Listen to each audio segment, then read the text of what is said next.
ایران کے وزیر خارجہ عباس عراقچی نے امریکہ کے صدر ڈونلڈ ٹرمپ کا بیان غیر ذمہ دارانہ اور خطرناک قرار دے دیا۔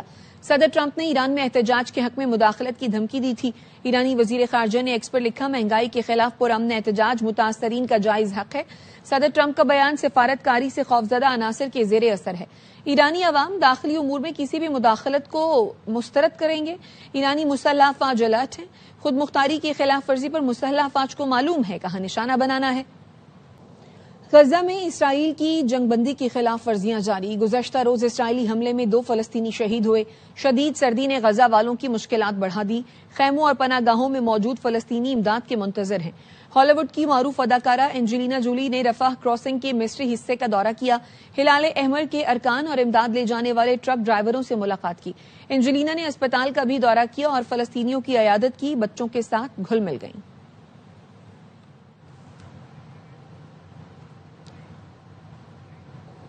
جامع کراچی کے گیٹ کے باہر گاڑی میں بیٹھ کر غیر اخلاقی حرکتیں کرنے والا ملزم گرفتار کر لیا گیا۔ جامع کراچی کے گیٹ کے باہر گاڑی میں بیٹھ کر غیر اخلاقی حرکتیں کرنے والا ملزم گرفتار کر لیا گیا۔ ملزم کی شناخت محی الدین علی کے نام سے ہوئی ہے۔ ملزم نے اپنی نازیبہ حرکت پر ہاتھ جوڑ کر معافی بھی مانگی ہے۔ مزید جانتے ہیں اپنے نمائندے سلمان لودھی سے۔ جنوری کا یہ واقعہ ہے۔ ملزم گاڑی میں بیٹھ کر غیر اخلاقی حرکتیں کر رہا تھا۔ وہاں سے گزرنے والے خواتین نے اس کی ویڈیو بنا کر سوشل میڈیا پر وائرل کی۔ پولیس کی نالج میں آئے تو انہوں نے معاملے کا نوٹس لیا۔ پہلے مبینہ ٹاؤن تھانے میں واقعے کا مقدمہ درج کیا۔ اس کے بعد گاڑی کی نمبر پلیٹ سے اس کی شناخت ممکن ہوئی۔ کورنگی کا یہ رہائشی ہے، محی الدین علی اس کا نام ہے۔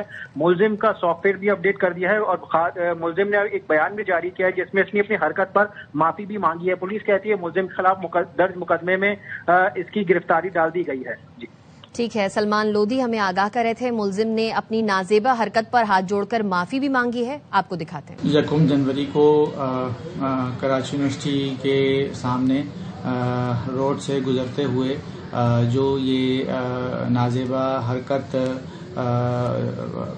جو ہے وہ ہو گئی تھی، اپنی اس فعل کے اوپر بہت نادم ہوں، شرمندہ ہوں، اور میں یہ درخواست کرتا ہوں کہ اس بات کو مجھے اس چیز کی جو ہے وہ معافی دی جائے۔ اس طرح کی کوئی بھی حرکت مستقبل میں انشاءاللہ مجھ سے نہیں ہوگی۔ پشاور میں محکمہ تعلیم خیبر پختونخوا کے تحت ہونے والے انٹر ڈسٹرکٹ گیمز کے دوران سنگین غفلت اور لاپرواہی سامنے آ گئی۔ ہائی جمپ مقابلے میں ایتھلیٹ زخمی ہو گیا۔ معاملہ کیا ہے، نواب شیر سے جانتے ہیں۔ اپڈیٹ کیجیے نواب شیر۔ جی بالکل، محکمہ تعلیم خیبر پختونخوا کے زیر اہتمام انٹر ڈسٹرکٹ گیمز بنو کے دوران ہائی جمپ ایونٹ میں ایتھلیٹ زخمی ہو گیا۔ زخمی ہونے والے کھلاڑی کی ویڈیو جو ہے وہ سوشل میڈیا پر وائرل ہو گئی ہے اور ویڈیو میں دیکھا جا سکتا ہے کہ بنو سے تعلق رکھنے والے ایتھلیٹ ہائی جمپ کے بعد زمین پر گر کر بے ہوش ہو گئے، جبکہ جمپ کے دوران میٹس غلط سمت میں رکھے گئے تھے جس کی وجہ سے کھلاڑی زمین پر گر گیا اور زخمی ہو گیا، جبکہ ذرائع کے مطابق بنو کے گراؤنڈ میں کھیلوں کی مناسب سہولیات بھی موجود نہیں ہے اور بعض کھلاڑیوں کو جو ہے وہ کھیلوں کا سامان بھی صحیح طرح سے فراہم نہیں کیا گیا۔ واقعہ منظر عام پر آنے کے بعد مشیر کھیل خیبر پختونخوا نے واقعے کا نوٹس لیا اور واقعے کی تحقیقات کا حکم دیا، جبکہ اس کے ساتھ ساتھ زخمی ایتھلیٹ کے علاج کے تمام اخراجات کے لیے جو ہے وہ صوبائی حکومت برداشت کرے گی۔ اس کا اعلان بھی جو ہے وہ مشیر کھیل نے کر دیا ہے۔ جی اپڈیٹ کرنے کے لیے شکریہ نواب شیر۔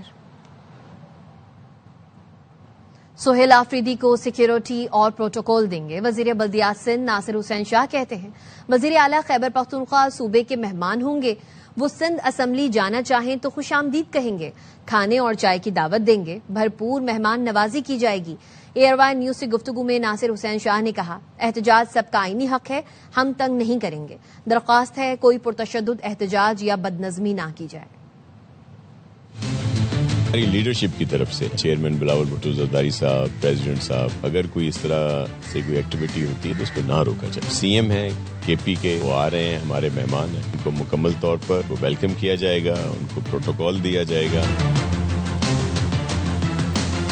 سی ایم صاحب بھی ان کو انوائٹ کریں گے، اگر وہ اسمبلی جانا چاہتے ہیں اسپیکر صاحب ان کو وہاں پہ ویلکم کریں گے، ہر طرح کی اپنی ایکٹیویٹی کر سکتے ہیں۔ ہماری صرف ریکویسٹ یہ پولیٹیکل ایکٹیویٹی جو ہے وہ پرامن ہونی چاہیے، اگر اس کو پرتشدد بنایا جائے گا تو پھر ظاہر ہے آگے پرابلمس آئیں گے۔ عمران فاروق کیس پاکستان اور برطانیہ میں زیر سماعت ہے. فیصلہ آئے گا تو دودھ کا دودھ پانی کا پانی ہو جائے گا. ایم کیو ایم پاکستان کے رہنما ڈاکٹر فاروق ستار کی پریس کانفرنس. کہا سیاسی طور پر اس کیس پر بات کرنا مناسب نہیں. ہم 23 اگست کی پالیسی سے 1 انچ پیچھے نہیں ہٹے. ایم کیو ایم پاکستان نے کراچی بچاؤ مہم کا اعلان بھی کر دیا. آج ہم کراچی بچاؤ مہم کا اعلان کر رہے ہیں. 23 اگست کو ایم کیو ایم پاکستان کے بانی سے ایم کیو ایم پاکستان کو الگ کیا تھا. جو ہمارا عزم تھا, جو ہمارا فیصلہ تھا, اس سے 1 انچ بھی ہم پیچھے نہیں ہٹے. عمران فاروق بھائی کو شہید کیا گیا. حکومت پاکستان, حکومت برطانیہ اور جو انصاف اور عدل و انصاف کا عمل ہے, اس سے ہمیں امید ہے کہ اس میں کوئی کمزور تفتیشی ادارے نہیں ہیں جو تفتیش کر رہے ہیں. دودھ کا دودھ اور پانی کا پانی ہو جائے گا. اگر کوئی بھی میرا ساتھی کوئی بھی بات کرتا ہے, تفصیل میں ضرور جانا چاہے چلا جا سکتا ہے. میں نہ عدالت ہوں نہ تفتیشی ادارے کا کوئی رکن ہوں, تو میری طرف سے سیاسی طور پر محض کوئی ایسی بات کرنا میں مناسب نہیں سمجھتا کہ میں کوئی بات کروں. جنریشن زی سوال کرے گی جو جواب دینا ہوگا. نوجوانوں کو نظر انداز نہیں کر سکتے. نون لیگ اور پی پی جرائم میں پارٹنرز ہیں. پنجاب میں 1 کروڑ بچے اسکولوں سے باہر ہیں. مریم نواز جواب دیں گی. امیر جماعت اسلامی حافظ نعیم الرحمان کا ایکسپو سینٹر کراچی میں خطاب. کہا سوشل میڈیا پر بات کرنے سے مسئلہ حل نہیں ہوگا. فیصلہ کن جدوجہد کے لیے نکلنا ہوگا.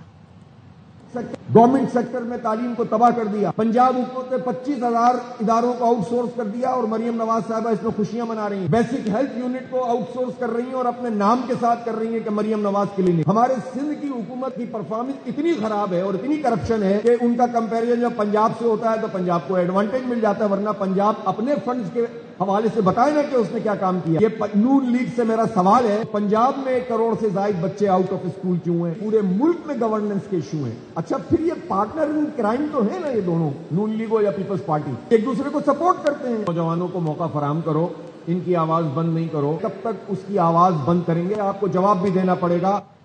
نیشنل ڈائیلاگ کمیٹی کا رواں ہفتے اسلام آباد میں سیاستدانوں, وکلاء اور دانشوروں کا اجلاس بلانے کا فیصلہ. میزبان فواد چوہدری ہوں گے. فواد چوہدری نے دعوت نامے بھیج دیے. ملاقات کا مقصد قوم کو بحرانی کیفیت سے نکالنے کے لیے تجاویز کا تبادلہ ہے. فواد چوہدری نے کہا کانفرنس کا مقصد سیاسی بحران کا حل تلاش کرنا اور قومی جماعتوں میں ہم آہنگی پیدا کرنا ہے. Noon League, P P, P T I, J U I, Jamaat Islami, M Q M, Qaf League, Balochistan Awami Party, a N P اور دیگر جماعتوں کو مدعو کیا جائے گا. کمیٹی تحریک تحفظ آئین پاکستان کو بھی خصوصی طور پر شرکت کی دعوت دے گی. گورنر خیبر پختونخوا کے لیے 10 سے 12 امیدواروں کی اہم شخصیت سے ملاقاتیں. ملاقات کرنے اور انٹرویو دینے والوں میں پی ٹی آئی رہنما بھی شامل تھے. دیگر شخصیات میں سابق جج, بیوروکریٹس, ٹیکنوکریٹس اور چند سیاستدان شامل ہیں. ان میں آفتاب شیرپاؤ بھی تھے.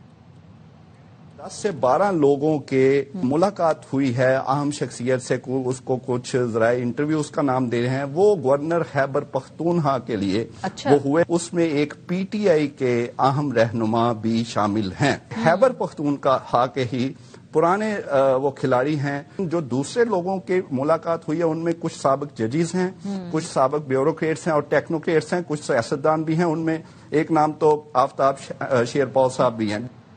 کوئٹہ میں خواتین کے لیے پنک بس سروس شروع کر دی گئی. 21 گرین بسوں میں سے 5 بسیں خواتین کے لیے مختص ہیں. مزید جانتے ہیں اپنی نمائندہ عطیہ اکرم سے. اپڈیٹ کیجیے عطیہ. گرین بس سروس کے بعد پنک سروس کا باقاعدہ آغاز ہو چکا ہے اور سڑکوں پہ پنک بس بھی رواں دواں ہے. خواتین کے لیے سروس کا آغاز کیا گیا ہے. ورکنگ ویمنز جو ہوتی تھی ان کی آدھی تنخواہ جو ہے وہ کرائے میں چلی جاتی تھی, لیکن اب پنک بس کی وجہ سے وہ کم پیسوں میں بلا خوف آسان سفر کر سکتی ہیں. بلیلی سے لے کے یونیورسٹی آف بلوچستان تک اور آئندہ جو منصوبے ہیں اس میں مزید پنک سروس بھی سٹارٹ کی جائے گی جو گاہی خان چوک تک چلائی جائے گی. اس کے ساتھ 2 الیکٹرک بسز کا بھی آغاز کیا جا رہا ہے. خواتین بہت زیادہ خوش نظر آئی اور ان کا کہنا یہ تھا اس قسم کی سروسز سے ورکنگ وومنز کے ساتھ ساتھ جو بازار یا دیگر جگہوں پہ جانے والی خواتین ہیں ان کے لیے یہ بہت اچھی سہولت ہے. Welcome back. تو جناب 2026 کا پہلا سپر مون پاکستان میں رواں برس کا پہلا سپر مون جس کا نظارہ اس وقت کیا جا سکتا ہے اور اس سپر مون کو وولف مون کا نام بھی دیا گیا ہے. زمین اور چاند کے درمیان فاصلہ اس وقت تقریباً 3,62,000 کلومیٹر کا رہ گیا ہے. سپر مون عام چاند سے 6 سے 7% بڑا دکھائی دے رہا ہے اور چاند کے مقابلے میں عام چاند کے مقابلے میں 10% تک زیادہ روشن ہے. مختلف شہروں کے یہ مناظر بھی اس وقت آپ اپنی ٹیلی ویژن اسکرین پر دیکھ رہے ہیں. چاند کی روشنی جو ہے وہ 99.8% تک ہے. بالکل, اور یہ سال نو کے پہلے سپر مون کا آغاز ہو چکا ہے. اس وقت آپ دیکھ سکتے ہیں یہ مناظر ہیں کراچی, لاہور, اسلام آباد اور فیصل آباد کے آسمان پر چاند غیر معمولی طور پر بڑا اس وقت دکھائی دے رہا ہے اور یہ سپر مون روایتی طور پر وولف مون بھی کہلاتا ہے. یہ سپر مون آخری سپر مون ہے جس کا آغاز اکتوبر 2025 میں ہوا تھا, جبکہ یہ سال 2026 کا پہلا سپر مون بھی ہے. اعلامیہ کے مطابق یہ سپر مون سال کے فلکیاتی مظاہر میں ایک ابتدائی نمایاں واقعہ ہے کیونکہ اس دوران کوارڈینیٹڈ شہابی بارش اپنی انتہا پر ہوتی ہے جو اس کی فلکیاتی اہمیت کو مزید بڑھا دیتی ہے. یہ مناظر ہیں کراچی کے, اسلام آباد کے, لاہور کے اور پشاور کے جو اس وقت آپ اپنی ٹیلی ویژن سکرینز پر دیکھ سکتے ہیں. ٹھیک, تو ہمارے نمائندے کراچی میں اس وقت موجود ہیں اور وہ کیا مناظر دیکھ رہے ہیں. چاند کا احوال چاند نواب سے جان لیتے ہیں. جی چاند نواب. چاند نواب, اور آج آپ دیکھیں گے سپر مون. بڑی تعداد میں لوگ یہاں پر سپر مون کو دیکھنے کے لیے آئے ہوئے ہیں. سعودی عرب سے بھی فیملی آئی ہے کہ سپر مون کو دیکھیں گے سی ویو پر. سی ویو پہ سپر مون دیکھنے کے لیے آئے ہیں. کیسا لگتا ہے سپر مون؟ بہت زبردست ماشاءاللہ. سعودیہ سے آئے ریاض, یہاں پہ آئے پاکستان ہم لوگ سی ویو پہ. کیسا لگے گا سپر مون؟ بہت اچھا لگے گا, پہلی دفعہ دیکھیں گے. سعودی عرب سے آیا ہوں اور پاکستان میں آ کے سپر مون دیکھنا تھا. میرا شوق تھا کہ میں دیکھوں سپر مون. 3 اور 4 جنوری کی رات کو سپر مون نمایاں طور پر دیکھا جا سکے گا. سپر مون جو ہے عام طور پر چاند سے 6 سے 7% بڑا دکھائی دے گا اور سپر مون عام چاند کے مقابلے میں 10% تک زیادہ روشن ہوگا. کیمرہ مین عدیل دکھا سکے سپر مون کو دیکھنے کے لیے کتنا رش ہے. ہر کسی کی خواہش ہے کہ وہ سپر مون کو دیکھے. سال 2026 کا دھماکے دار آغاز. سال کی شروعات کے ساتھ ہی ARY فلمز کی نئی فلم آگ لگے بستی میں کا ٹیزر ریلیز کر دیا گیا ہے. فلم کے ٹیزر میں میگا اسٹار کاسٹ فہد مصطفیٰ, ماہرہ خان, جاوید شیخ اور تابش ہاشمی ایک بالکل منفرد اور زبردست انداز میں یہ فلم نظر آ رہی ہے جو شروع سے ہی شائقین کی توجہ کا مرکز بن چکی ہے. ARY films, Salman Iqbal films اور بگ بینگ فلمز کی یہ بڑی پیشکش آگ لگے بستی میں رواں سال عید الفطر کے موقع پر ملک بھر کے سینماؤں میں ریلیز کی جائے گی. اب تک کے لیے اتنا ہی. دیکھتے رہیے ARY نیوز.